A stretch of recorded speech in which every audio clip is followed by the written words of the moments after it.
বিহারের একটি গর্ভবতী মহিলা এলিয়েন বাচ্চার জন্ম দিয়েছে। বাচ্চাটি জন্ম হয়েছে রাত 10টায়। ঘটনাটি ঘটেছে 4 দিন আগে। অনেকে আবার বলছে যে এটা এলিয়েন বাচ্চা, আবার অনেকে বলছে যে না এটা হনুমান। আবার ডাক্তাররা বলছে যে এটা একটি রোগ, এই রোগটির সম্ভাবনা তো দেখা যায় না। এই বাচ্চাটির জন্মের পর 3 থেকে 4 দিনের মাথায় বাচ্চাটি মারা যায়। এবার চলো ভিডিওটির মূল টপিকে যাওয়া যাক।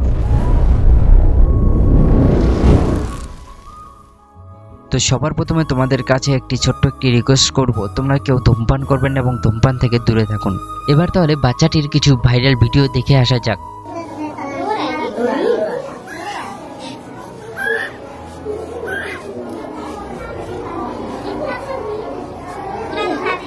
তো হ্যাঁ, এই ছিল বাচ্চাটির ভাইরাল ভিডিও। এই এলিয়েন বাচ্চাটির চোখ এবং মুখ অনেকটাই বড় এবং মাথার চুল নেই বললেই চলে। এই এলিয়েন বাচ্চাটির হাত পা অনেকটাই বাঁকানো এবং তার পায়ের এবং হাতের নখটা অনেকটাই বড়। বাচ্চাটির স্ক্রিনে অনেকগুলো দাগ রয়েছে, আবার অনেকে বলছে যে এই দাগগুলো নাকি সিমেন্টের। বাচ্চাটার শরীরের স্ক্রিনটা দেখলে হয়তো সিমেন্ট দিয়ে তৈরি করা হয়েছে। তো এই এলিয়েন নামের বাচ্চাটির সারা শরীরে রকের চিহ্ন দেখা গিয়েছে। এই রোগটা সম্ভবত হাজারেই একটা দেখা যায়। আবার ডাক্তার বলেছেন যে এই রোগটা হলে যে কোনো ছেলে এবং মেয়ে বেশি দিন বাঁচে না। প্রথমত এই বাচ্চাটির মা তাকে চিনতে পারেনি, তারপরে চিনতে পেরেছে বাচ্চাটিকে। বাচ্চাটি যখন জন্ম হয়েছিলেন তখন তার বাবা বাইরে কাজ করতে গিয়েছিল। বাচ্চাটির একটি ফটো তার বাবার কাছে পাঠিয়ে দেয় এবং তার ওই ফটো দেখে তার বাবা অবাক হয়েছে। বাচ্চাটির বাবা বাড়িতে আসার পর হসপিটালে গিয়েছিল।